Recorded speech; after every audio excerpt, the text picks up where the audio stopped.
baby. On school, talk to him. QB Jersey.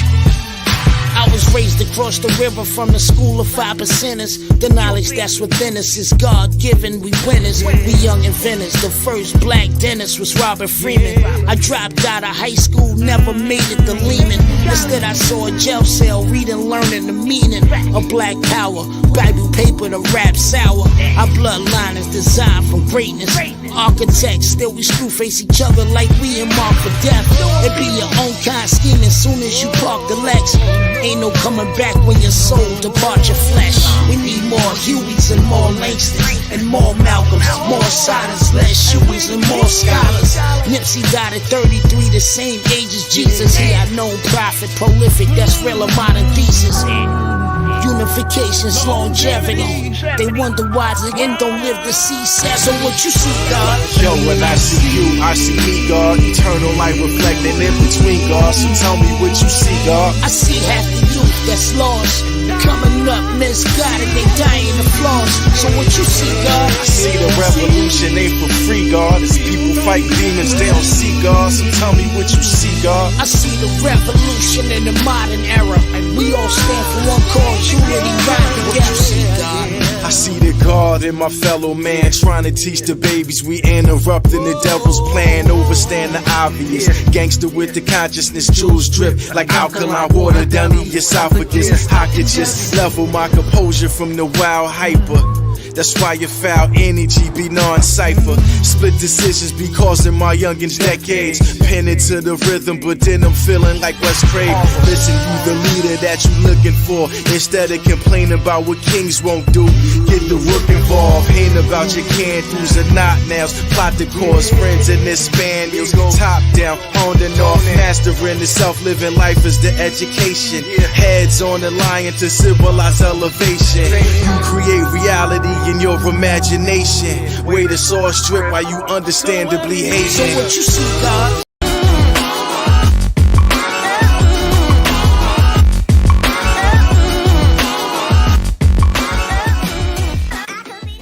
In these times of poor, somewhat righteous poets and completely co-opted Manchurian MCs, where your favorite poet is probably all too familiar with Top Ramen, and your favorite rapper's owner still obligates him to get back on his knees, shit be happening. And when poets act like rock stars, we call those false prophets. And when rappers act like they're getting far more money than they are, we call those false prophets. And Willie Lynch LLC, these MCs who could be envied by BGs, so if you want to see Gs, they're willing to put you out long as you're willing to let them turn you out. And be about that time-tested, destroy our youth-focused, group propagandized company message. Dear children, the key to your success is in doing anything you can think of that might possibly get you arrested. Ain't about hard work, no. Stay high, stay drunk, be disrespectful, assault people, tote weapons, family. Willie Lynch LLC has mastered the essence of making sure everyone will be nothing like they can be. First, they attack the weak. They tell them there's this savage inside you called a nigga, and it's just dying to be free. Then they tell their cadre of contracted MCs that they are bound by service level agreement to make sure they find ways per song to say, free your inner nigga at least 25 times, and every time you say it differently, and of course adding some punchlines and rhymes, and it's like Willie read minds, because if you're a potential sellout, Willie know how to find out. First he massage your back with that wrong contract. Then he tickle your chin with that pen. Then he slide that rider deep inside you. If he hear you moan, he know he got you configured to murder some innocent children like remote control piloted military drones. And Willie got ample samples over samples. They use damn fools as examples to confuse self-respect and dismantle pride. So if a decade of negativity helps influence a young woman to be a gold digger, it helps influence a young man to be a criminal, that's just the result of them Willie MCs doing their job. For the many wealthy people who would love to see you dead, who know how to use a proxy to identify and popularize Uncle Toms who would gladly serve them your head on a platter for little more than crumbs on the table. So the next time you hear a rapper spitting some ignorance that based on your understanding of the way things work don't make no damn sense, there's a perfectly rational explanation, sir. That motherfucking laughable abomination must work for Willie.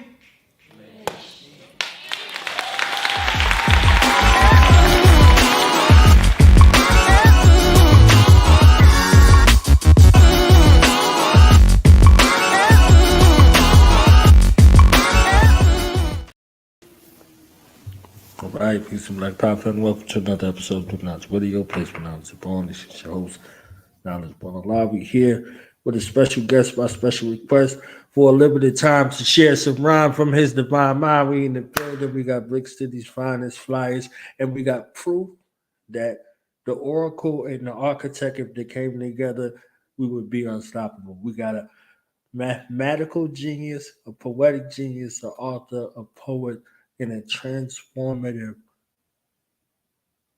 pen fact finding reformation that's in the building. I got it from him. Okay, I got it from him. So because my honor and privilege at this time to introduce and represent the others, one from my home, Jersey in the building, the truest, the flyers, and the oracle of hope in a time where we need to be redeemed. Let's give it up for our brother, the wise one, Taalam Acey. Priest, brother Born, how you doing? I'm good, Lord. I'm good. How are you? Straight, seven. Everything is good. No complaints. Word. So we here. There was nowhere in the world I could have this series without taking time to honor you for your work and your sacrifice and carving out a lane that may not have been, and still, from my perspective, has not been funded in the way that it should be. I think everybody loves somebody that does something that's non-traditional, quote unquote, but don't know how to pay them traditionally, but reap the benefits from it in a traditional sense. So I say it for the artists. Yeah. I mean, if people are reaping the benefits from what I'm doing, man, I just like to know, resources can come, they don't necessarily have to come directly. Sometimes resources come indirectly, but a lot of what I haven't done so far is because I don't know. I kind of, like they say, this bird chirps for feed or for seed. Like I kind of move on love, when I know that it's there, that is something that people are into. I could do more. I could do more. I just want to know that that's what people want. You know what I mean? I love it. I love, because I speak with the youth. I speak with the youth on a regular basis, Monday through Friday, 1 meal a day. Keep the prison away. That was my mind frame. One meal a day and I learned from the pandemic, and the pandemic took me back to the neighborhood. If you remember Ghostface's song, he said in the summers, free lunch held us down like steel. So someone had to see you. Someone had to see some beneficence or some greatness in you to want to make sure that you were precluded from what was going on in the environment that you lived in. So whether it was some brothers and sisters in the neighborhood, maybe it was some cats that was doing some wrong, like, nah, take your behind to school. Nah, get off the block. I don't even want to see you out here. You understand what I'm saying? So from one way or another, whether it was somebody who wanted to show you some love or somebody who saw enough in you to tell you about who you are from a cultural perspective, somebody who took you to a museum, somebody who laced you with some books, somebody who gave you some martial arts discipline, or all of the above, whatever it was something that I saw fit enough to reach back to the youth because I was one of those youth, out there in the street. So in the reciprocal space, to be able to give back and to be able to impart, and through one of those mediums, the arts before the sciences, or the arts and the sciences, enable me the ability to do that. So I know you from around the way, and you come from a a great lineage of free thinkers, and you translate that free thought into the space. So, what is it like for you reflecting from then till now, as an elder statesman in this thing about? I have two viewpoints. I have the forward and the backward. The forward towards the elders and the backward towards the youth, the young cats that are coming up. I came up in an environment in Newark, New Jersey, where we had an all-black school called the Chad School. So I, my education-wise, I went to Newark Daycare, which was, where we went when we was 4 or 5 years old on Broad Street. And from there, I went to Chad, and Chad was all black. Newark Daycare was all black because Newark was damn near all black at the time. Chad, all of our homerooms were named after countries in Africa. We referred to our teachers as brother and sister.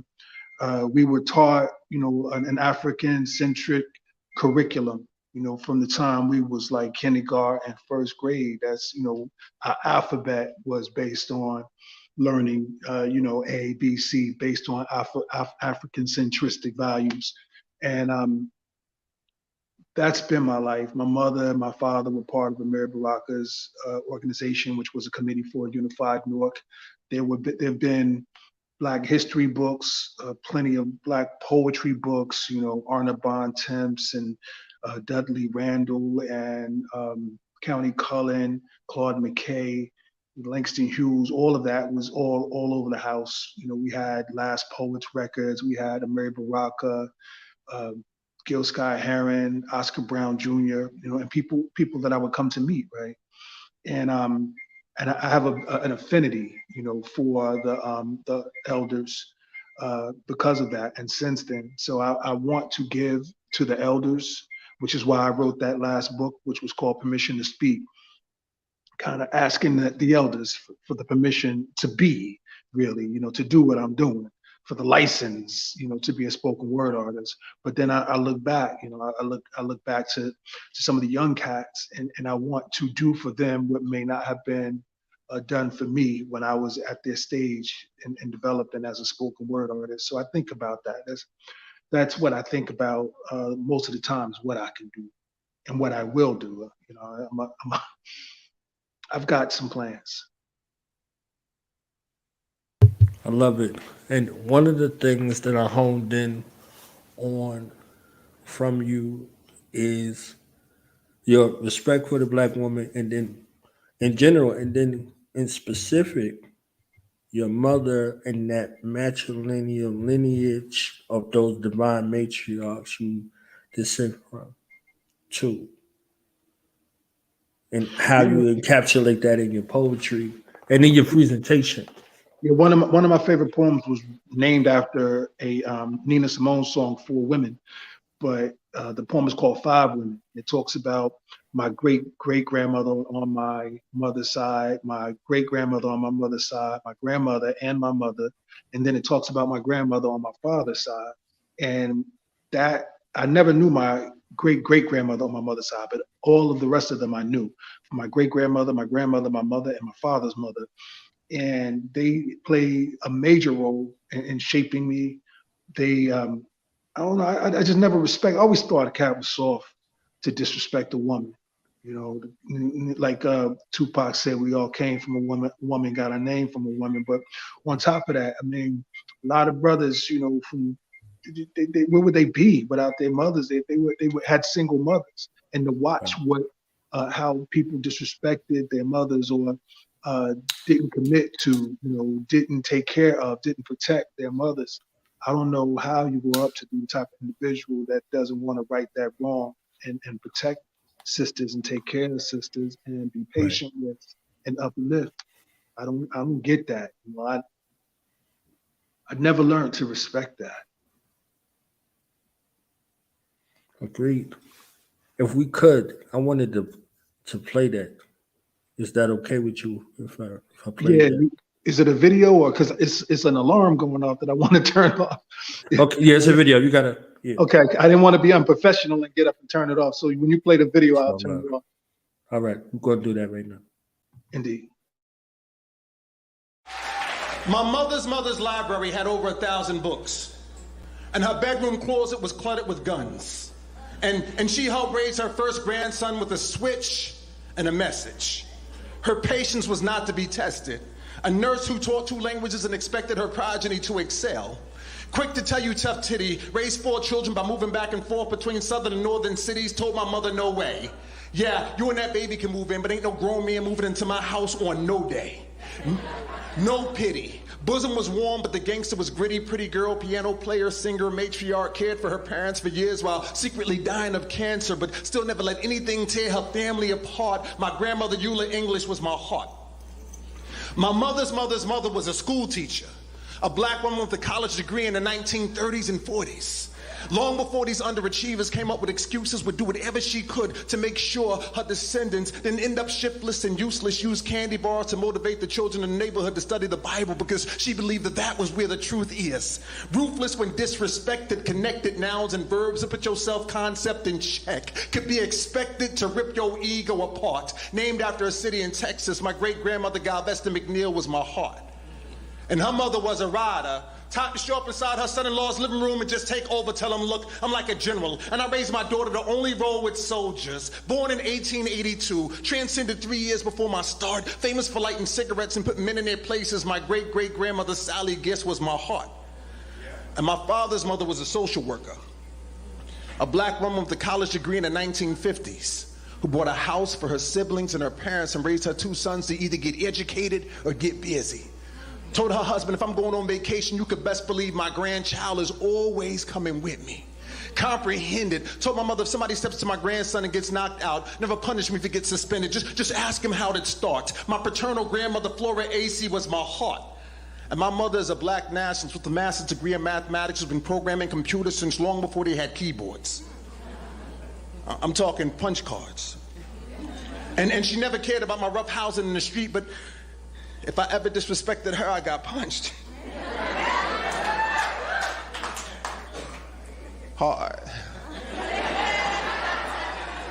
And then hit with switches till I blacked out like them computer glitches. And if I came home with B's, she would make me study more to ensure I get the picture. Like tons of megapixels, she developed me to be sharp. Still my favorite person in the world, my mother Geraldine Acey, is my heart.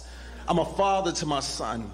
And I've been one since the beginning, but every advantage I've ever given him has been the product of 5 women.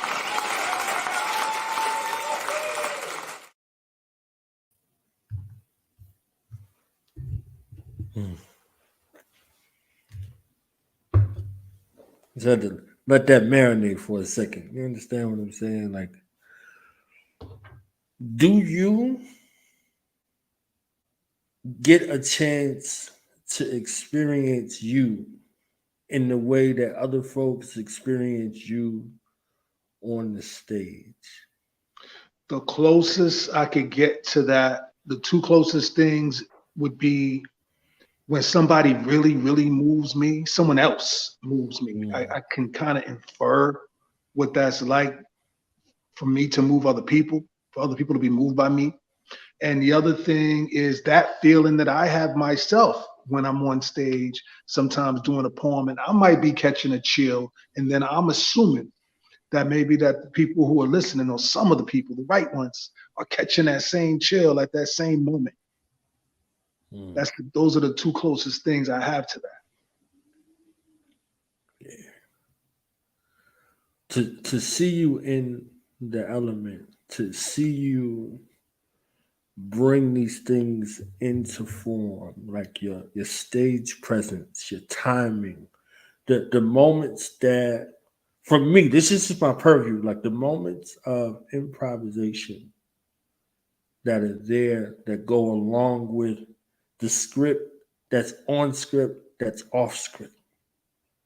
They have stories for me. You see what I'm saying? They have stories. So I'm intrigued by stories. I'm one of the ones who watched all of the behind the scenes footage because I wanted to know what the director was thinking. I wanted to know what the actors were thinking in these particular roles, like listening to stories. So this program is dedicated to the inner workings of the stories of Black people, specifically to celebrate them, to celebrate their triumphs. I remember watching Eyes on the Prize, and I remember hearing the song, it reverberated in my head. Keep your eyes on the prize, oh Lord.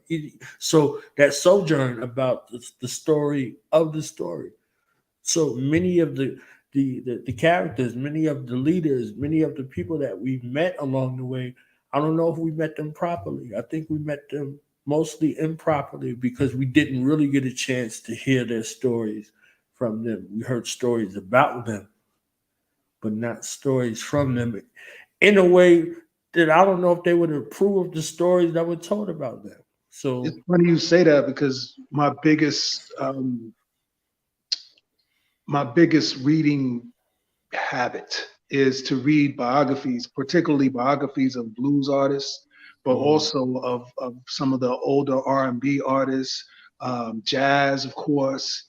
So I mean, I couldn't even begin to tell you the number of jazz and blues biographies I've read, and in addition to like just some of the singers, like just some of the classic sisters that most people wouldn't be thinking of reading about, like Sister Odetta, like the last one I read was Sister Rosetta Tharpe.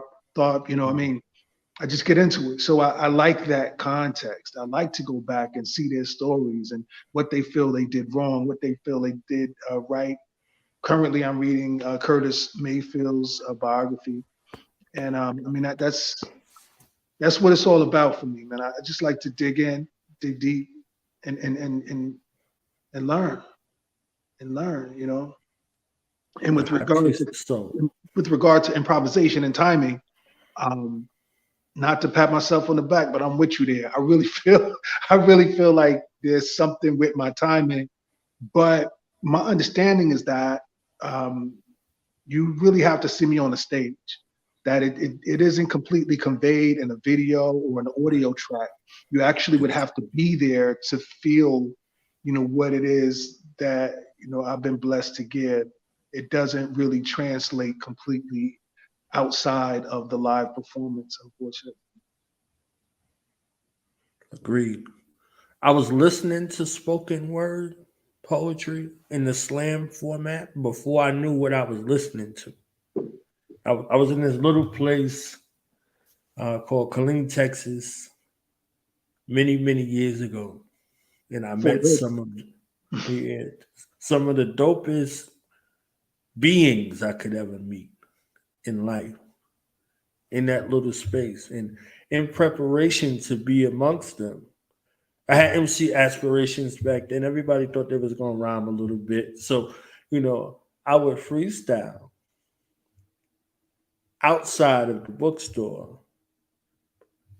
And I would see them come to life at me the way I would come to life listening to them inside of the bookstore. So I was like, all right, I need to get it together. So my first real introduction to spoken word poetry in the slam format was a poetry slam. I entered into a poetry slam because I loved this black bookstore I used to go to all of the time, Under One Roof bookstore.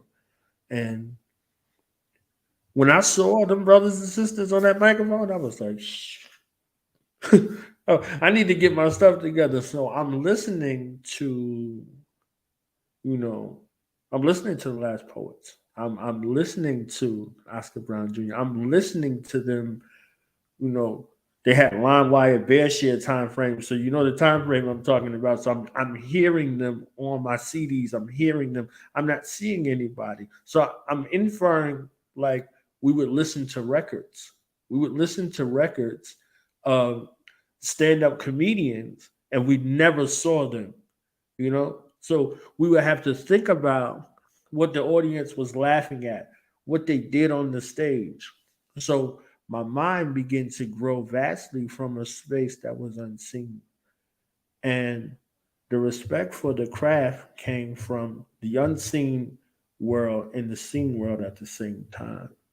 So hearing you, hearing Flo Mentals, hearing Narubi Selah, like hearing, some of the people from around the way, and then hearing like a Black Ice for the first time, hearing Georgia me, hearing them, not seeing them. I didn't know that there was this thing that was, you see what I'm saying? Like then later on doing my due diligence and hearing about a place, New Eureka Cafe.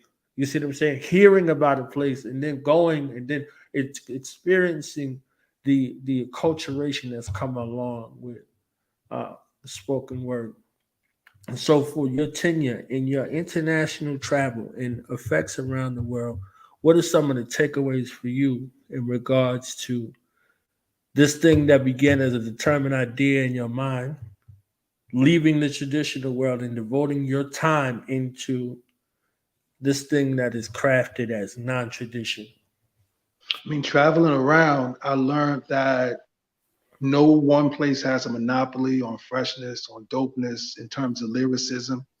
I heard some things back in Canada, in Toronto. I've heard some stuff on the other side of Canada, in Vancouver. I've heard some things in Germany. I've heard poems in German and poems in French. And I don't speak either of those two languages, but I knew that those poems was dope. You know what I mean? Without even knowing the language, without being able to translate what they said, just the energy that was being given as they performed, I knew something slick was happening. I've seen things in England, in London, ideas that people have used to perform, to convey from in a venue that I haven't even seen since, and I'm talking about stuff I seen 15, 20 years ago. So traveling around, it lets me know that spoken word is something organic. It's like these spirits that are everywhere, all over the globe, and they possess certain people, for lack of a better description. And if you are natural with it, people can tell. People can feel the authenticity. It's like heat. And people who are not getting heat to the frequency or extent that they want, they become drawn to what you're giving. Yeah. So with your writing, with your performance, and with your participation in the culture, if we looked at hip hop, by the authorized version, it turns 50 this year. With what you love and what you do, where would you like to see the art form, the culture go, the participants, and also those who support the culture? Where would you like to see it go? Are we talking about hip hop or spoken word? Just something. Spoken word. Spoken word. Spoken word. Yeah. I like the direction that spoken word is going in. It hasn't turned into something that is largely misogynistic or just completely sexual. Because all of those things, whether it's men who have a gripe with women or women who have a gripe with men or people who want to talk about their sexuality or people who want to talk about things that I don't necessarily care about, all of those things have a place at the table, but none of those things should dominate, and I like the balance that spoken word has. I like that people could come from different angles and that I have to be forced to consider whether or not something is for me, and to consider whether or not somebody is introducing a new way of thinking that, if I could be open-minded enough, might elevate me, might enlighten me in ways that maybe I have been resistant to in the previous life, but I'm ready for now. Perhaps somebody will say something that I'm so against that it'll spark me to want to turn around and write something, in response to that, what I mean? Or to offset it to an extent. So I like where the culture is going. I like that the spoken word artists are free and freer. We used to have this joke where you go into a poetry venue and the cat that was dressed the wildest, you would just say, oh, that must be the feature. You know what I mean? So I like that, certain cats wear what they want to wear. They got their own style to show up and they do their thing. And I appreciate it. I've always been the type of cat that would come to poetry night when I ain't reading. I ain't got to be on the open mic or be featured. I'll come sometimes, if it's somebody I respect. or if it's an event that I respect, I'll come there and just sit down and watch, man. I don't need that limelight like that. So I think it's always surprised people that I do that. And you just never know where you might find me. And it's always been that way because I love it when it's done right. I love things in general when they're done right. I don't like tennis, but I used to like to watch Serena play. I don't like golf, but I used to like to watch Tiger Woods do what he did. I like Tyson fighting. I like watching Michael Jordan play basketball. Wouldn't really watch it otherwise, back in that time. So when I know somebody is great at what they do and that they look like they were born to do it, then I want to see it. And that's how I feel about my art form. Those people who feel like they were just born to be involved in it, they move me. So recently with the award situation, I saw Grammy nominations and considerations, and I saw Jay Ivy, win the Grammy. Like, how does that feel for you to see something that you love, something that you covet, get the recognition that it's due?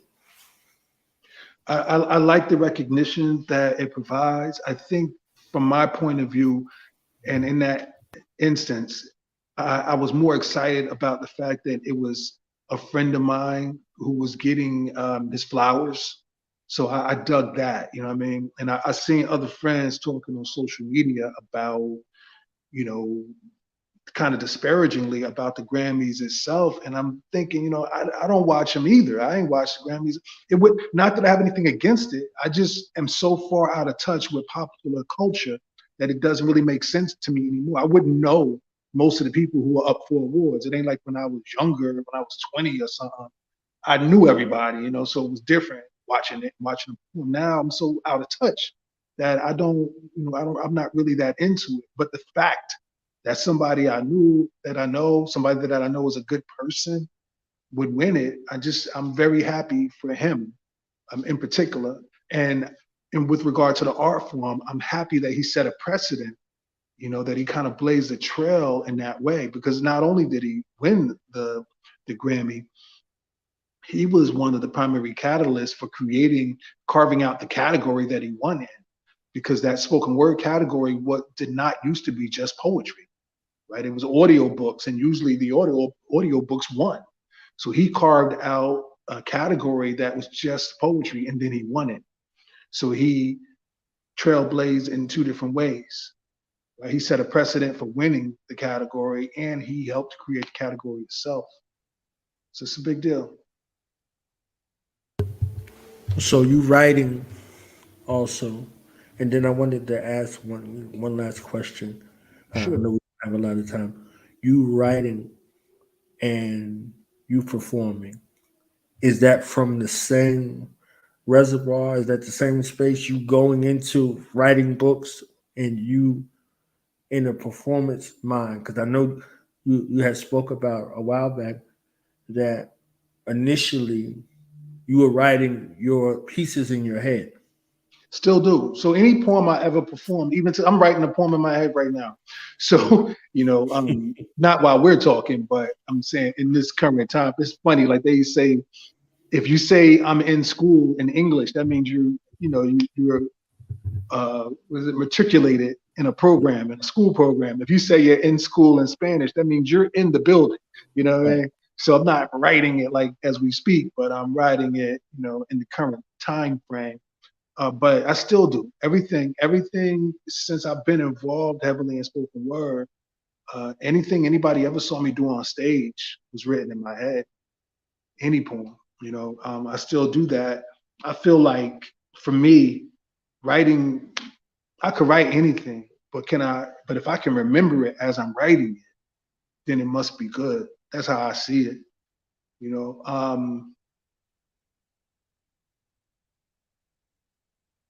That's still my process. I still love it. And I walk.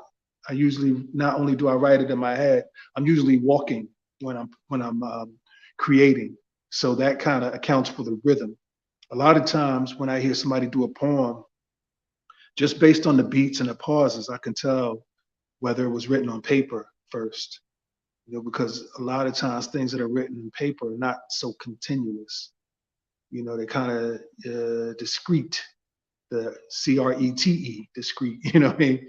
They don't flow so seamlessly all the time when somebody writes it on paper. So the last thing I wanted to ask you, aside from how you make everything work in the day, what was it like for you to be interviewed by Stevie Wonder? It was a big deal. I was surprised because I had been to his radio station before. He had even called in previously when I was there at his station, but he had never been there when I was doing interviews at his radio station. And I didn't know he was there that day. I wasn't headed there to speak to him. They kind of just opened up the studio door and he was sitting there and he was very complimentary to me. He gave me compliments on my work. And that meant a lot. Him, Barry Gordy, did something similar, complimented my work. I had opened for Thelma Houston, who did Don't Leave Me This Way, and and a bunch of things back in the day. But I had opened for her at a spot called the Catalina Club in LA, and Barry Gordy came to see her. So he came and spoke to me afterwards about how moved he was. So same thing. I mean, and I wouldn't, after you say Stevie Wonder, I would tell you, well, there's nobody else. But I think Barry Gordy, who actually helped to make Stevie Wonder, I think he kind of fits in that same phrase as well. And for both of those people to feel that I have a gift kind of lets me know that I'm not delusional. Yeah. That's a beautiful thing. I'm telling you. I was celebrating and I'm listening to the interview with my hand over my heart. Like, for Stevie to see you. You see what I'm saying? Like for him to see you and then for him to feel you. Like there's a level of authenticity. You could put on a song and dance, but one thing that I think, unless they come up with some kind of pill or something, is authenticity. You can't fake it. If it's there, if it's real, it can't be faked. So I felt him see you in the interview, and Yeah, I greatly appreciate it. Nobody would even have heard that, but somebody at the station recorded it. I didn't think to record it. Somebody who worked at the station recorded it and just slipped me a copy of the recording on the way out. That's the only reason why that's even out there on YouTube like that. And I appreciate it, man. I really appreciate it because I don't think that there's anyone living that I would place above him in terms of as a musician. So it's a big deal to me for that reason as well. It's a big honor, man. It was an interesting day, man. A lot of people think Chris Webber was in the studio that day. The sister Vanessa Williams, the dark-skinned Vanessa Williams, she was there. What was really big was Della Reese was there that day. wow. And I wanted to talk to her so much, but I was just so convinced that anything I said would make me seem like some type of like wacko. I wanted to offer to mow her lawn. You know what I mean? Just if she would tell me stories about coming up in black theater and black venues back in the time that she did, and what was it like hanging out with Red Fox and so on and so forth. I just wanted to know. Red Fox and Malcolm used to be friends, back in the day, and they worked together in Harlem, So, I mean, there's just a lot of history there. I would have loved to have heard from her. So, final question. In regards to your legacy, how would you like to be remembered?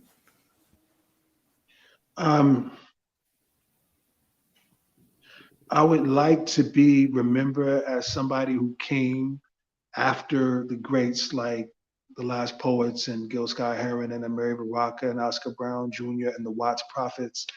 Somebody who came after them, who sat at their footsteps, who listened, who grew up from 4 or 5 years old, 6 years old, listening to their work and interpreted it for a hip hop generation, in a hip hop sensibility, and encourage and inspire people from that fork in spoken word. So not the fork that was just the prose where people don't rhyme and it's strictly leaning on the rhythm, but that other fork where it's like I said, it sprouts out from hip hop and it's got the rhythm and the rhyme. But in addition to that, the rhymes aren't telegraphed. And in addition to that, there's that style, that flow, that charisma, that swag to it, that's unmistakable. Just how we used to dress and how we used to bop and how we used to chill in the cut with our on a bench somewhere, and just kicking it and talking the smack that we talked and let it all be in there so that even with the current styles and the current place we're in, you still feel the sheepskin and the shearling and the bomber jacket and all of that because it's all still there. It's all still the vibe, it's the base, it's the foundation of it, of that fork. Spoken word came before hip hop, but I'm from the hip hop generation, so that my interpretation of spoken word is very hip hop. Definitely, I appreciate your time. If you could leave us with one last or final thought for young artists, young entrepreneurs, young black minds that may view this archive in the future, what would you want to say to them? I would say that no matter what your art form, if you're a spoken word artist, if you are a visual artist, if you are a musician, if you write books, that you have a story in all those things, your music, your visual art, your poetry, your literature, you have a story, and nobody else can write it. Nobody else can tell what you have to tell if you tap into your true self. So I would stay away from trying to figure out what other people are doing and really ask yourself that question, what it is that you have, that you can give, that you can tell, that nobody else can tell. What is it? And if it's a story that's similar to what other people have tried to tell, what is it that you can tell in a way that nobody else can tell it? There's code within us. It's programmed. It's in our DNA. And they say you dig deep, right? You dig deep into yourself and you constantly digging to figure out who you are and what it is that can't be duplicated.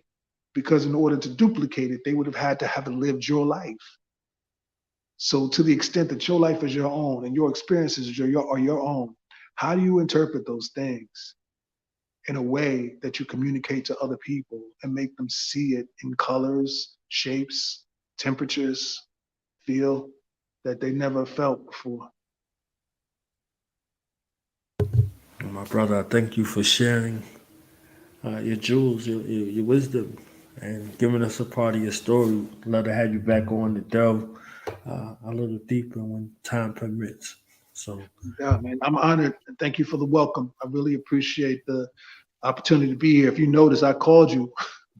I called you first because I just wanted right. to see if we was on the same wavelength, and to get a feel for, whether we could converse.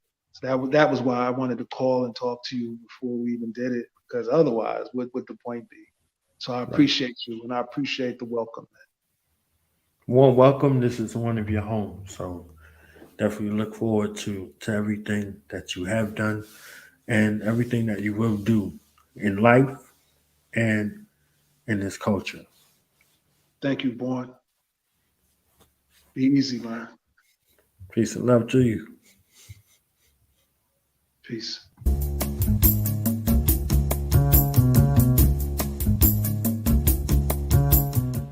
I am young, gifted, and black. In any environment, I will adapt. If you throw me in an office, I will access my PowerPoint to excel. Word. My outlook ain't about being shook. They done put me in jail cells. When it comes to hell, I take it like I give it. When it comes to life, I often live it like I'm livid. Ain't on no DL, I'm on my DHL. My every message gets delivered. Shit serious. Grown man, got no time for the delusional nor the delirious. Came to live a memorable life, die an honorable death, and in between do what I can to make the best of this experience. Productive, not counter, not self-destructive. I'll be about balance. Some people be about front, and some people be about violate. That's why I try to be about patience till it's got to be about violence, huh? Talent and incredible focus, internal locus of control. Good thing this earth suit was somewhat attractive because most cats would be taken aback if I had to bare my soul. It's beautiful and it's grisly. Please forgive me if I don't fuck around. Life ain't playing and yet it's a game. And I got a few seeds with a stake in my name. And by the time they have seeds, these even know a stake in my name. And I love my blood, sweat, and tears. They slip my boots tight and outpacing my pain. I am young, gifted, and black, and I will adapt to wherever you throw me at. My demographic means I have to be versatile. Work an ice grill, still be able to work a smile. Being 100% hood is virtually worthless now. Besides, there's too many rings up in this circus now. So whether it's that juke joint jumping or that corporate function, you can put me in a workshop all day or throw a black and a 40 in my hand and put me in a project hallway. Then afterwards interview all the executives and all the dope boys, and I guarantee you they all say that wherever I choose to fit in, I lay like wallpaper. Airtight, body healthy, head right, stretching both out air and night. When I fall down, I begin again. I'll be my own life coach like, motherfucker, you better win in the end. Fake friends I brush off. Failures I dust off and evolve. When I'm a foot in my yard to build fences, because cats want to act like they measure up to rulers, but they ain't even half inches. When I look to my God, I begin with, I promise to change problems into opportunities. And so you see fit that my life is ended. I am young, gifted, and black, and I will adapt to whatever it takes. Available time determines available break. So when there's no time, there's no resting. Just like when you show no grind, you get shown no blessings. And God made me gifted, so how could I not personify presence? My essence is earth, wind, fire, water, and ether. Be the medium darkness or light, my light still permeates through either. I'm gonna be the best me that I can. Anything that tests me, I plan. Too aggressively withstand, so yo, any soul that try to oppress me, be damned. I am young, gifted, and black. And I will adapt until my spirit is free. And until they execute my will will execute my world. Thus anything and everything I choose, it shall be.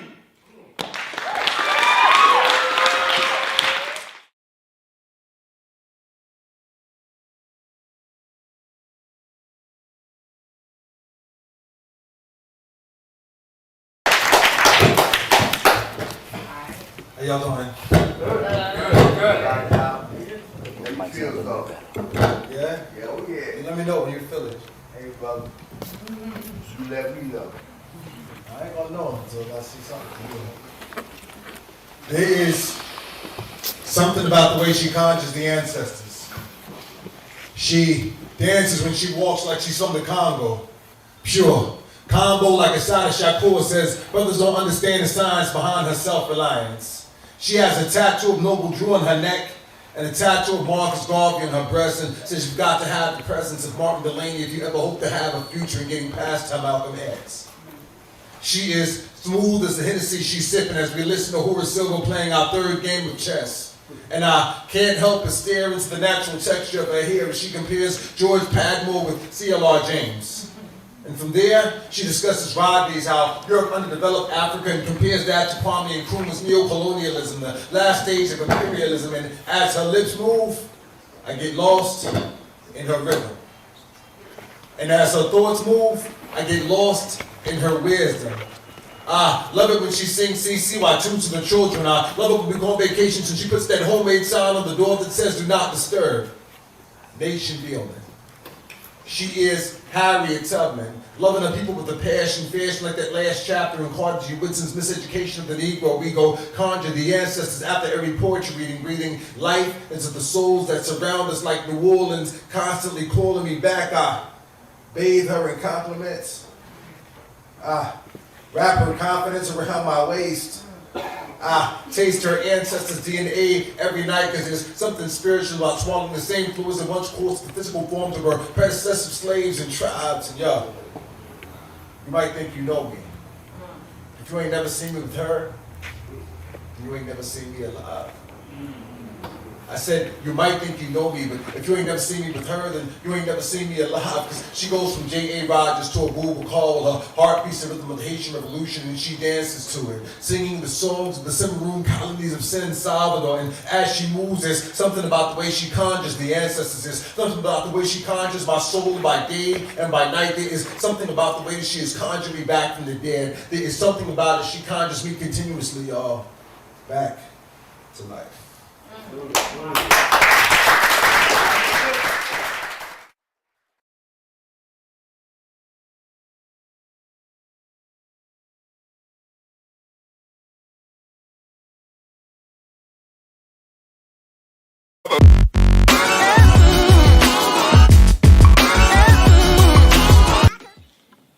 Do not pass go.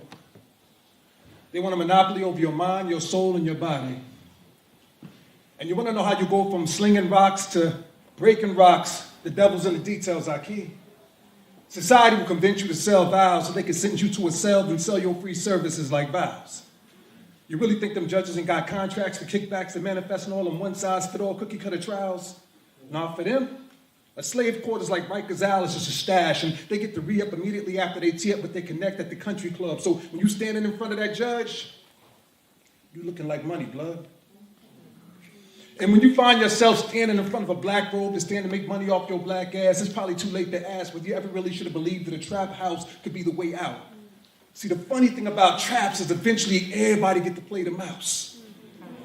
Serve fiends, serve time. Become a purveyor of free goods and services. Go from being your own man to one of the private prison industrial complexes human purchasers, money worshippers tend to end their story as inventory.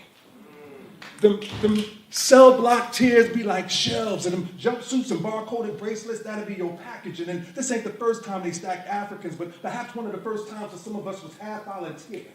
Like, we prefer the company of a cellmate to that of our soulmate and our children. Pardon self. I love you, bruh. You gonna do what you gonna do, but prior to I get to speak my pieces, each one teach one in this belly of the beast, and that crime bill should have been subtitled, incarcerate as many black men as possible and make it damn near impossible for them to get released. And these days, they'll even get you if you waver. They'll enslave you while you're on the fence, and the next thing you'll hear is, "Excuse me, Your Honor, I represent the defense." And I believe this is the part of the trial where we just automatically ask for a plea bargain. I mean, I'm a public defender, so it makes my job easier if I just convince him that even though there's no real evidence against him, this jury is filled with white senior citizens, housing crisis victims who would love to take it out on a black man but can't lynch him, so the next best thing is to vindictively convict him. Look, listen, bro.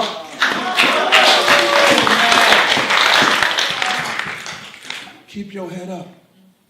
Learn a skill. We all fed up, but what's real is there ain't no easy way. You either stay out here and grind with the rest of us, or you chase that trap and be a slave. Burdens heavy as ever, I'm living life like whatever. Most people say that's not clever. How y'all doing? Let me feel it though. Yeah? Yeah, oh yeah. Let me know when you feel it.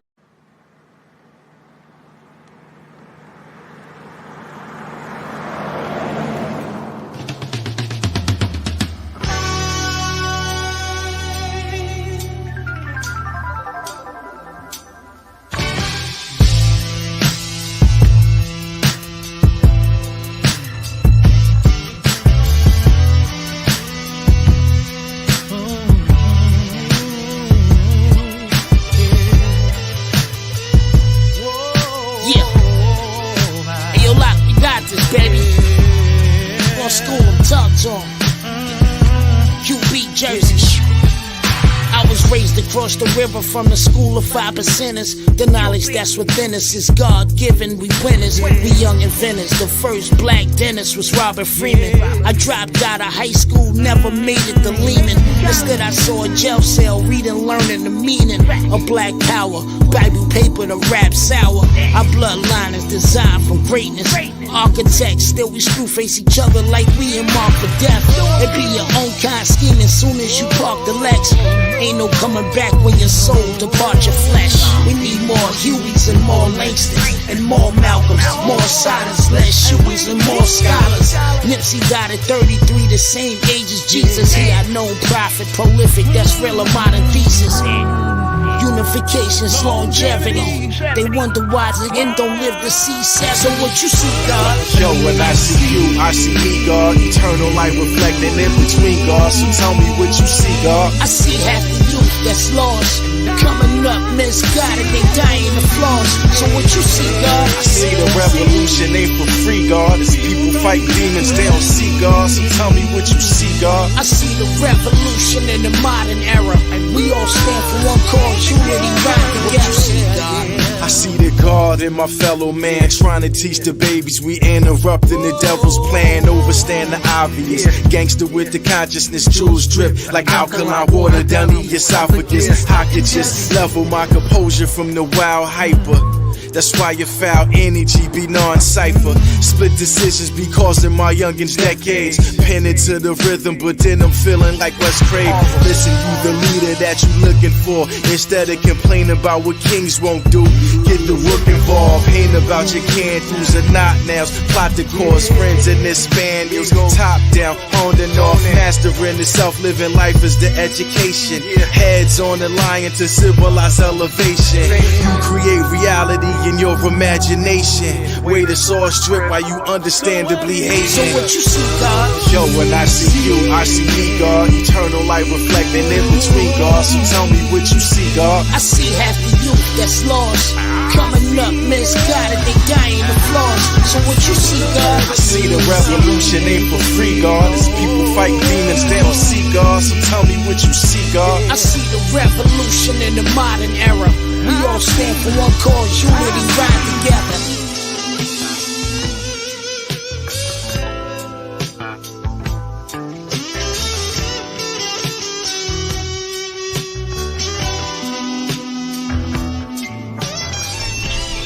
Let's do it again. Yeah, this is it. Yeah. Alright, Los, I'm gonna hit you right back. I'm still shooting, Los. I'm gonna hit you right back. Alright, I got you locked in, baby.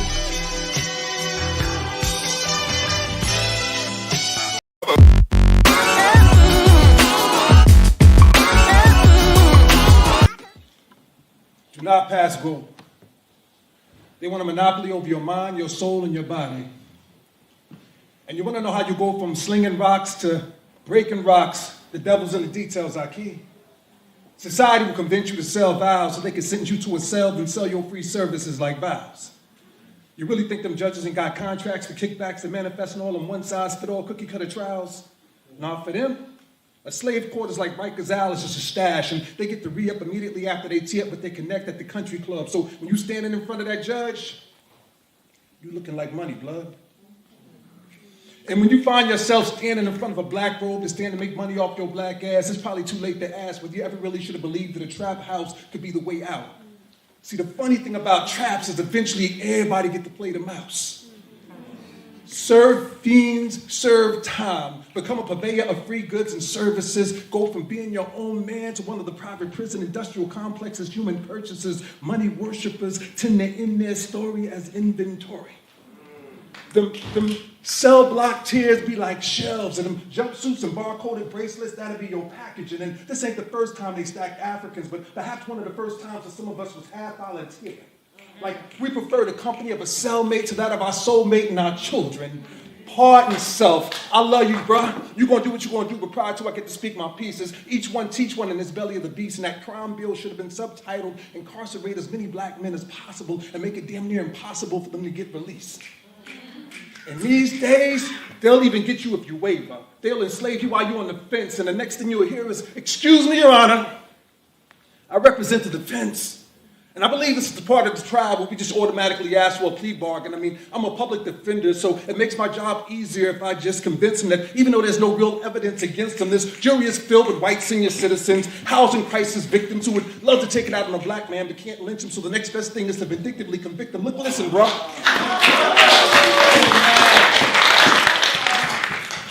Keep your head up. Learn a skill.